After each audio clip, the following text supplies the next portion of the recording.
Consumidor RS Especial. Fórum de Defesa do Consumidor.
Estamos aqui diretamente do auditório do Banco Central, em Porto Alegre, onde acontece a última plenária do Fórum de Defesa do Consumidor.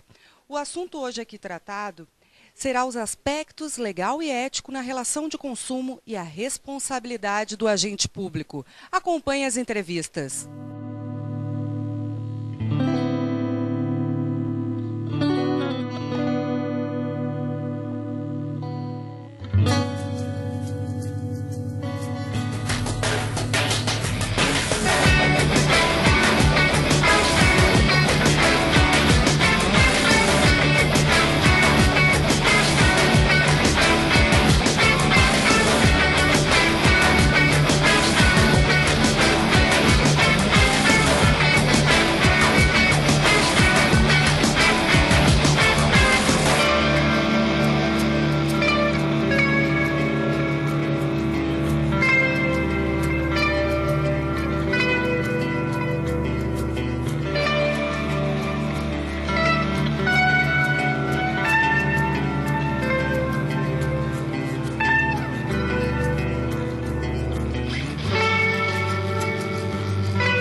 Procurador de Justiça, doutor Bonato. Doutor, esse tema trazido hoje no Fórum de Defesa do Consumidor é muito importante, não só para nós consumidores, mas para o judiciário. Mas isso é fundamental, Fernanda. Eu sempre conto uma historieta que é com H, não é com E, é realidade. A Constituinte de 1934, perguntaram para o professor Capistrano de Abreu, lá com os seus 80 anos, filósofo, professor de muitas personalidades da época. Professor Capistrano, estão falando que a Constituição brasileira vai ter 150 artigos, 170 alguns falam. O que o senhor acha? Demais, demais. Sim, meus filhos, a Constituição brasileira precisaria só de 2 artigos. 2, professores, uma entrevista coletiva, os jornalistas, 2? Sim. E quais seriam os 2? Anote aí, meus filhos. Artigo 1º. A partir da promulgação desta Constituição, todo brasileiro ficou obrigado a ter vergonha na cara. Ah, sim, professor. E o artigo 2º? Revoga-se as disposições em contrário. Fernanda, ética, cumprir lei, é para uma sociedade, é obrigação de uma sociedade organizada. Nós convocamos uma Assembleia Nacional Constituinte, lá por 86, 87, e convocamos uma pleiade de pensadores da sociedade brasileira da época, comandados pelo senador Afonso Arinos. Vamos fazer uma Constituição que nós nos orgulhemos para sempre. Ulisses Guimarães, de saudosa memória, disse: aqui está a Constituição Cidadã. E todos começaram a pensar: vamos fazer uma ordem econômica constitucional. Vamos, é importante uma ordem econômica constitucional, porque sem economia forte, país nenhum se desenvolve. Então vamos colocar aí Princípio da livre iniciativa é importante, muito importante. Coloca no artigo 170. Colocamos o princípio da livre iniciativa. A livre concorrência é importante, muito. Coloca no artigo 170. A busca do pleno emprego é importante. Sem emprego ninguém vive. Coloca como princípio da ordem econômica. A redução das desigualdades regionais é importante, muito importante, coloca no artigo 170. A busca do pleno emprego é importantíssimo, coloca ali. Aí daqui a pouco um pensando, e tu não vai dizer nada. Vem cá, nós vamos produzir riqueza. E se ninguém consumir? Se não tiver consumidor, quebra tudo. Então coloque aí a proteção do consumidor como um princípio da ordem econômica. Está lá no artigo 170, inciso 5.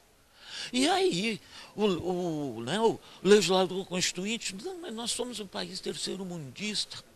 Provavelmente não vão nem ler, vão dizer que é princípio programático.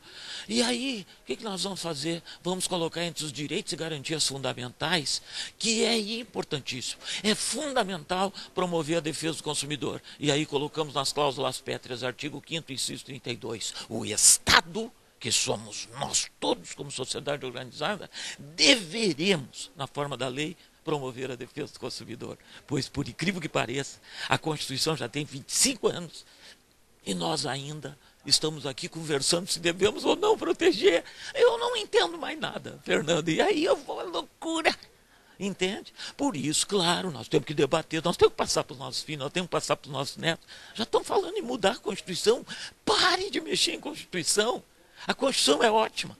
Ela é muito analítica? É, mas ela é extraordinária. E ainda querem convocar. Aí não dá.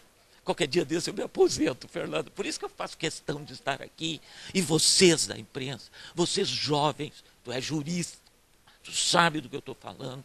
Nós temos que levar isso. Eu me arrepio de falar, porque aqui está meu filho atrás de ti. E eu estou tentando deixar esse legado para os meus alunos. Por isso que eu não me aposentei ainda. Se quiserem que me expulsem, porque eu não saio de sala de aula. É uma satisfação estar aqui.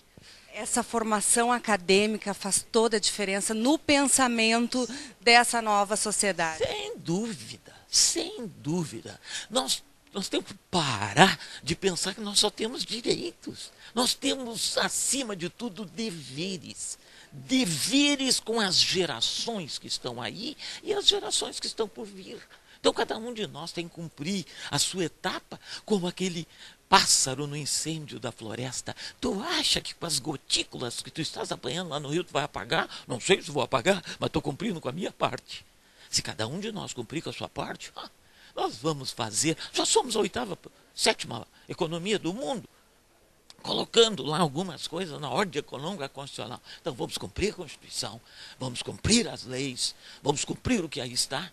E nós vamos ter a sociedade fraterna e igualitária que nós estamos buscando. Por isso que eu faço questão de estar aqui sempre quando me convido. Tá? Excelente fala, dá uma motivação na gente te ouvir falar assim, professor, porque nós pensamos, realmente nem tudo está perdido, se cada um fizer um pouquinho. Às vezes a gente esmorece, pensa, nossa, eu sou tão pequeno em virtude de tudo isso. Não, vale a pena lutar. Vale a pena, e tudo vale a pena, como dizia Fernando Pessoa, quando a alma não é pequena. E se nós nos sentimos com alma grande, vamos à luta. Vale a pena sim, tá, Fernando?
Doutor Alberto Kemmerer, palestrante nesta manhã do último Fórum de Defesa do Consumidor do ano.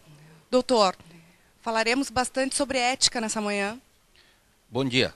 Fernanda, muito prazer falar com vocês. Eu recentemente agora perguntei pela Renata, fiquei sabendo que ela está em Los Angeles, e também quero aproveitar já cumprimentar o Alexandre, que é um amigo de longa data e uma pessoa que nós prezamos muito, agradecido pela oportunidade.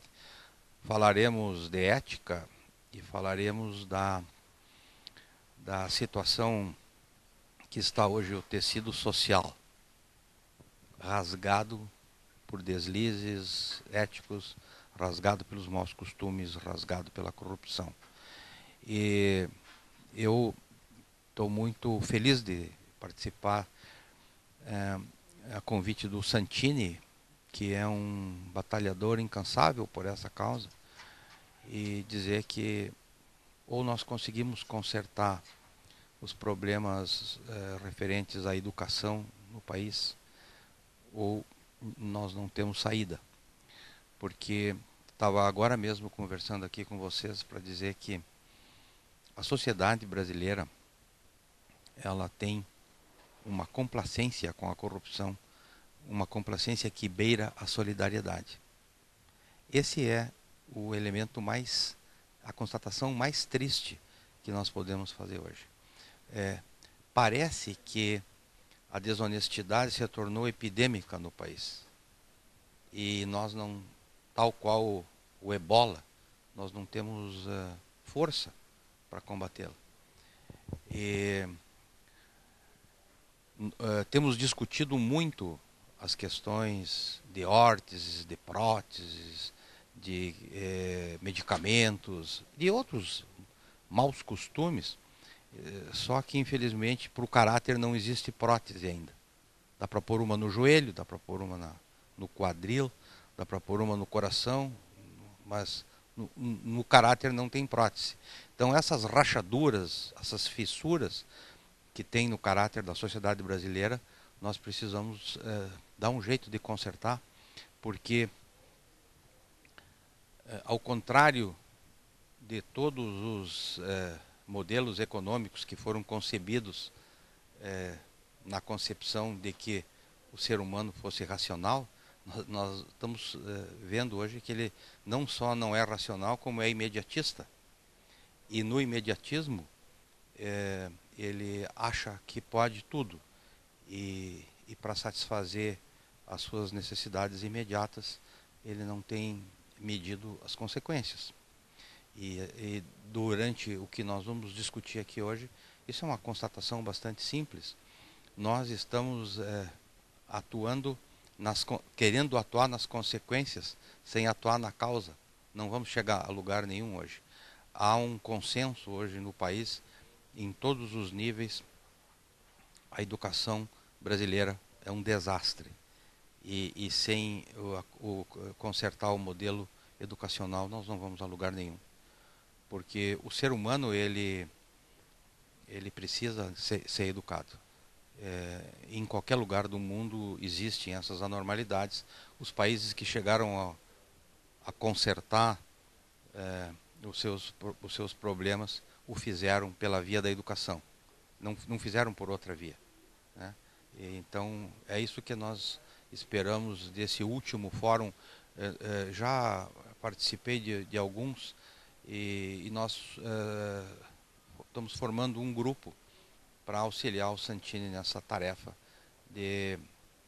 que não é uma tarefa simples, mas que precisa ser realizada de qualquer maneira. Esperamos que seja produtivo, um debate de conteúdo, essência e fundamental para a atualidade. Olha, Fernanda, todos nós somos parte do problema, mas infelizmente nem todos são parte da solução. E é isso que a esse grupo que não é ainda parte da solução, é que nós temos que agregar mais pessoas.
Doutor Santini, último Fórum de Defesa do Consumidor do ano.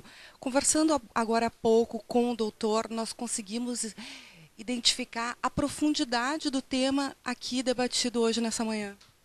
Eu acho que sim, eu acho que a escolha é feliz, né? Porque tratar do aspecto ético e legal na relação de consumo e a responsabilização do agente público é extremamente importante. Não envolve uma relação de consumo somente com a área pública, mas também com a iniciativa privada. E acho que, apesar de ter uma minoria na contramão, digamos assim, nessa relação que a gente não aprova, a relação do mal, ela é extremamente importante posicionar fornecedores e consumidores para ter uma postura exatamente respeitosa, ética e legal e combater, né, os bandidos que deturpam, né, essa relação que tem que ser modelo para todos os agentes econômicos e para todos os consumidores. Ambos, consumidor e fornecedor, têm as suas devidas responsabilidades nesse tema. Com certeza, direitos e deveres para todos, né? Respeito, o bom senso, combater e denunciar todo o ato que não estiver dentro dessa linha do ético, do legal e do moral. Esse é o papel do cidadão, qualquer cidadão, e principalmente o papel do agente econômico. O que nos preocupa que só existe a relação do mal quando tem corrupto e corruptor, ou seja, não existe uma corrupção de um ator só, são vários atores. Temos exemplos assim onde o consumidor é parte dessa corrupção, por incrível que pareça. O que a gente tem que fazer? Primeiro, identificar, denunciar e combater. E aí eu acho que a prática e a experiência, e principalmente os debatedores convidados, vão trazer notáveis contribuições, no sentido de alertar que todos nós temos direitos e deveres. Temos que fazer uma corrente do bem, né? Eu me preocupo, o Brasil está caminhando pelos maus exemplos, uma corrente do mal, e tem um efeito isso multiplicador geométrico. Cabe a nós exatamente exercer esse papel de cidadão pleno, efetivo, desde uma postura de consumidor consciente e responsável, mas principalmente denunciando, acabando com esse domínio do Estado informal em cima do Estado formal. Parabéns, doutor Santini, pela iniciativa, pelo seu trabalho incansável na luta dos direitos. Cada um tem que fazer a sua parte. Eu acho que a gente pensar e agir coletivamente, todos ganham. Eu acho que eu estou fazendo minha parte e quero deixar o legado de sempre fazer acontecer. Quer dizer, não acomode-se. Encontrou algo errado, denuncie, tenta corrigir sempre com o seu parceiro, fornecedor, se tiver um conflito. Não tendo solução, procure órgãos de defesa do consumidor e Poder Judiciário.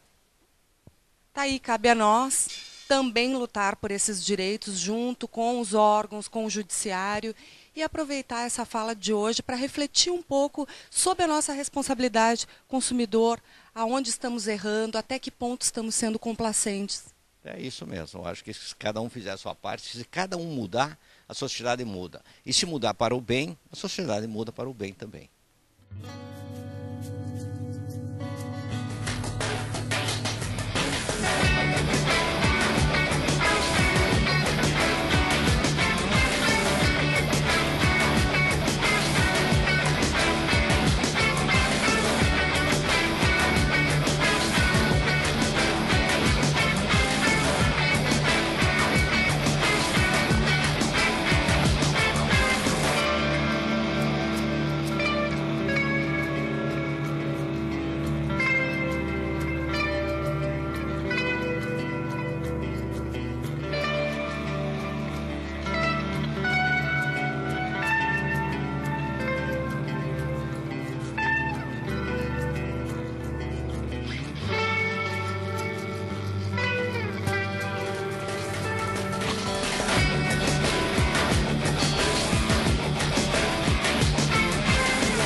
Doutor Cláudio Bonato, ouvindo agora a fala do seu pai, nos inspira para um mundo mais ético, não só em função da nossa formação acadêmica, mas notamos assim o quanto a sociedade necessita dessa questão ética, desses valores presentes que hoje em dia parece que ficaram meio ofuscados. Com certeza, a gente se faz presente nesse tipo de palestra, né? Primeiramente agradecendo ao Dr. Santini, é um assunto extremamente relevante, ainda mais considerando o atual momento do nosso país, né? Então, quanto mais palestras e encontros nós tivermos para discutir esse tipo de assunto, que é a ética, tanto nas relações de consumo, como na sociedade em geral, será muito bem-vindo, né? E acredito que isso só tem a engrandecer a sociedade local, porto-alegrense, gaúcha, né, e brasileira. Então é por isso que a gente acaba se fazendo presente e prestigiando aí a família, o meu pai, que sempre comparece nas reuniões do Fórum de Defesa do Consumidor. E essa visão dele, assim, professor, a gente vê essa fala, dá uma motivação, remete assim à volta dos bancos acadêmicos, como naquela época de faculdade a gente tem a utopia da justiça, parece que depois vai passando o tempo, a gente nota que realmente dá uma tristeza, né, de ver a situação atual. É verdade, a gente que é formado já há um certo tempo, né, e a gente tinha aqueles princípios que nos passavam na época da faculdade ainda, e a gente meio que se perdeu isso durante todo esse período em que a gente advoga e trabalha na área do direito, né? Então a gente está buscando resgatar isso, né? Ele é um incentivador dos alunos dele, incentivador da família, a mim, aos meus filhos também, né? Sempre buscando essa questão da preservação da ética na sociedade, na família, né? Então é isso que a gente sempre busca, melhorar cada vez mais. E para os consumidores, como é importante, né, doutora, a gente poder ter a confiança ainda no judiciário, imaginar assim que nem tudo está perdido. Com certeza, em que pese a gente vê muitas injustiças, né, praticadas ainda, né, no Poder Judiciário. Teve um caso recente até agora, eu gostaria até de externar a minha preocupação, mas houve uma luta do próprio presidente da Ordem dos Advogados do Brasil, junto com o presidente federal da Ordem, o Dr. Cláudio Lamáquia, que foi a Novo Hamburgo conversar com uma juíza de direito relativa a um caso em que ela disse que os honorários advocatícios do advogado não pertenceriam ao advogado, e sim à parte vencedora do processo. Então são atuações como essas que a gente busca sempre buscando melhorar a relação com o judiciário, a ética, né, também que envolve tanto o profissional do direito quanto o juiz de direito, né, e a relação entre os dois. Ética nesse sentido também, né? Casos como esse que o doutor relatou, às vezes nos deixam alarmados, assim, nossa, uma juíza, situações grotescas, isso acontece muito no judiciário. Acontece bastante, a gente se depara com isso no dia a dia, a gente trabalha com isso, né? E é preocupante. Então, por isso que é sempre bom a gente fazer esse tipo de palestra, esse tipo de encontro. Seria muito interessante que o Poder Judiciário também se fizesse presente para discutir esse tipo de questão com a comunidade em si, né? Com os advogados, com a comunidade participante, com os consumidores. Existem consumidores, representantes de diversas entidades presentes nos fóruns de defesa do consumidor. Então, seria muito interessante também que o Poder Judiciário se fizesse presente para discutir esse tipo de questão, né? Até porque eles têm que ter em mente que eles devem estar se atualizando o tempo todo, como nós fazemos. Não tenha dúvida, não basta simplesmente termos o judiciário ter leis, tentar aplicá-las, né, mas ele deve sempre procurar se atualizar e ver o que está acontecendo na sociedade no dia a dia. Né? Obrigada, doutor. Uma boa palestra. Muito obrigado.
esse foi o último Fórum de Defesa do Consumidor do ano, diretamente aqui do Banco Central de Porto Alegre, tratando de questões éticas nas relações de consumo.